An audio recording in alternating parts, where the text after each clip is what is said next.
Hola, estamos en el Capital Markets Day, organizado por la Universidad del Pacífico y el Dorado Investments. Y esta vez nos encontramos con Vicente Tuesta, quien es gerente de inversiones de Profuturo AFP. Nos va a contar un poco sobre cómo están las estrategias de inversiones en la actual coyuntura, ¿no? Vicente, muchas gracias por la entrevista. No, gracias a ti. Cuéntame cómo ve un gerente de inversiones de una AFP la actual coyuntura. Bueno, hacia adelante hay varios factores que están afectando a los desarrollos de los mercados, tanto financieros como macroeconómicos. Por un lado tienes a un bloque comercial como China, que básicamente es el motor de todas las economías emergentes, puesto que es el mayor demandante de materias primas. Por ese lado se ha visto una reciente mejora en los indicadores de China. Por otro lado tienes a un Estados Unidos que también está recuperando a buen ritmo. Sin embargo, ha empezado a anunciar un posible retiro del estímulo monetario, que eso implica un aumento de tasas de interés, y el aumento de tasas de interés afecta a todas las economías emergentes, porque el costo del crédito es mucho más alto hacia adelante. Entonces, dado estos dos factores, definitivamente como estrategia de portafolio, dada la concentración de commodities que hay en la economía peruana y dado que es una economía emergente, lo importante es usar el límite del exterior de la manera más eficiente, yendo a sectores, economías o regiones que están desconectadas del ciclo económico peruano, que puede verse afectado, como lo hemos visto en este año, por estos factores globales. Uno es China y otro es Estados Unidos, que tiene un aumento de tasa de interés, y eso le pega a las decisiones de inversión hacia adelante. Curiosamente, los países emergentes serían los que más sienten esta desaceleración de China, aquellos que venden commodities principalmente, es decir, nos iríamos hacia desarrollados que tienen una menor conexión o... Lo que hay que hacer un poco afinar el paquete de emergentes. No todos los emergentes son iguales. Hay algunos que dependen mucho más de las materias primas, otros dependen de energía, por ejemplo, como Colombia y México. Pero al final del día hay un choque global que es importante, que es ese choque de aumento en las tasas de interés internacional, y eso afecta a todos en el agregado, pero de manera distinta dependiendo de cuáles son las necesidades de financiamiento de cada país. Economías, por ejemplo, como la peruana, que tiene unos ratios de deuda sobre PIB bastante razonables, que tienen ratios de deuda, el sector privado tiene ratios de deuda también financiados con capitales de largo plazo, van a ser menos vulnerables que otras economías que tienen déficit en cuenta corriente muy altos y ratios de deuda sobre PBI muy altos. Por ejemplo, Turquía tiene déficit en cuenta corriente muy altos, es decir, depende del financiamiento externo, y también por el lado fiscal tiene déficit fiscales bastante altos, es decir, el fisco también necesita financiamiento. En el caso peruano, el fisco tiene bastante holgura. Ahora estamos hablando de superávits primarios en estos años. Hacia adelante puede estar un poquito más restrictivo, pero los ratios de deuda le garantizan poder acceder al mercado internacional y suavizar un poquito este evento de aumento de tasa de interés en el mundo. Es decir, entonces la bolsa local no es algo que estén mirando mucho. Generalmente las posiciones que se concentran ahí son de los fondos más arriesgados, ¿correcto?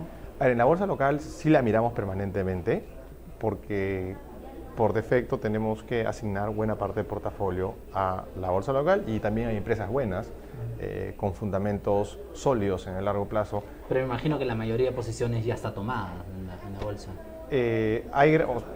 Definitivamente el 70, ampliamente hablando, el 65% de nuestro portafolio está en la bolsa local y en activos de renta fija y activos de capital privado. No solo invertimos en renta variable, sino también renta fija y activos de capital privado, ¿no?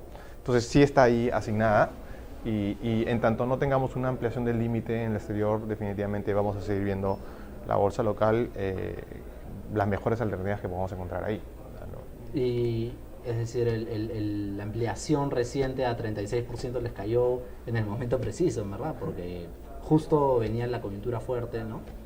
En realidad, Un poquito tarde, tal vez. sí, no, porque al final del día, como te digo, hay empresas muy buenas en el Perú, con buenos fundamentos, que están un poquito más descorrelacionadas de estos choques globales sistémicos. Por ejemplo, las empresas ligadas a demanda interna, que al final del día sí te amplían el límite, son empresas que tú quieres tener porque tienes un horizonte de inversión de largo plazo. Entonces, cualquier ampliación del límite, las decisiones que tomemos los inversiones nacionales va a ser muy gradual. O sea, es algo muy estudiado, muy pensado. Tienes que ver un poco activos que te agreguen un valor diferenciador en el portafolio, ¿no? Entonces, no necesariamente si te amplían el límite al 50% quiere decir que los capitales van a salir de las van a salir, todo lo contrario. O sea, vamos a evaluar el costo de oportunidad de tener algo acá respecto a algo afuera. Pero sí están usando la gran mayoría de su ampliación, ¿no? Sí, en promedio el sistema está casi en el límite en el exterior, usándolo al máximo, ¿no? La poca liquidez que hay en la bolsa no les implica tener una estrategia un poco más complicada, porque ¿qué pasa si yo tengo una posición y luego me tengo que ir? Es más difícil salir, sobre todo cuando hay coyunturas volátiles, ¿no? O un sector golpeado como la minería, yo tengo posiciones ahí.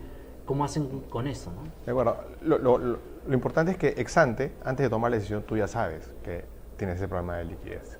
Entonces, si entras en ese tipo de activos, quiere decir que has tomado una decisión con un horizonte de muy largo plazo, porque sabes que esos efectos de la liquidez te puede afectar el portafolio en el corto plazo. Entonces, dentro de la decisión has considerado ese efecto de liquidez. Sin embargo, ¿qué se puede hacer hacia adelante? Nosotros, desde el punto de vista de gestión, lo que podemos hacer es, cuando vamos a acciones en el exterior, tenemos que irnos a las acciones mucho más líquidas. Ya sería un error irte a acciones líquidas en el exterior, justamente porque tienes el problema local. Y el otro elemento que se debería trabajar ya es, de cara al regulador, es generar estos instrumentos derivados para poder cubrirnos estos riesgos sistémicos agregados de, por ejemplo, caída en los precios de los commodities. Si podemos tomar algún tipo de derivado para que el portafolio no se vea afectado en el corto plazo, sería Son como el paso. coberturas. Coberturas, sí. Por ejemplo, ante el tipo de cambio reciente. Minerales, ¿no? Te cubres ante caídas en el precio de los minerales.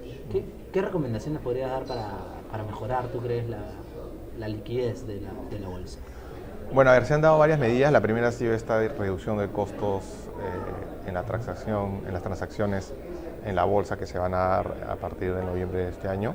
Eliminar las fricciones financieras, tanto desde el punto de vista de costo como desde el punto de vista de información, es decir, que la información sea mucho más transparente de los emisores hacia los inversionistas.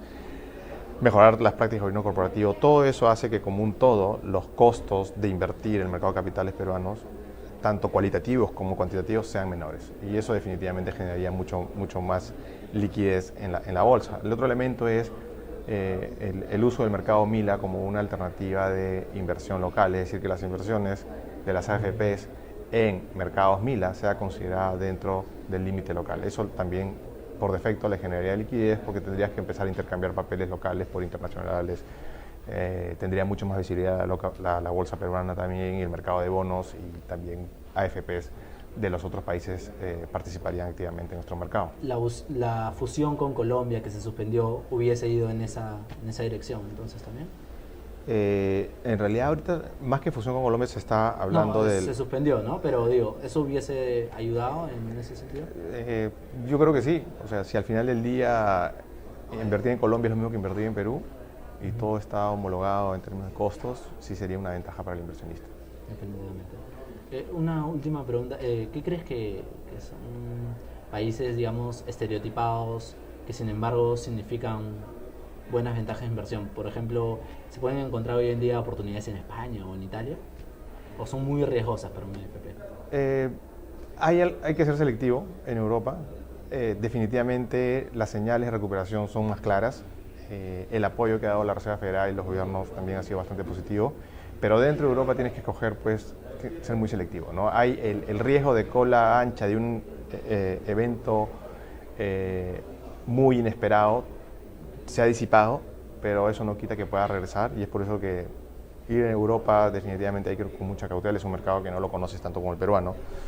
Ahí probablemente es mejor ir a través de gestores que conozcan más el mercado, ¿no? Claro. Hacer una selección individual de títulos individuales allá en Europa es mucho más complicado, ¿no? Claro, genial. Muchísimas gracias. No, gracias. Muchas gracias.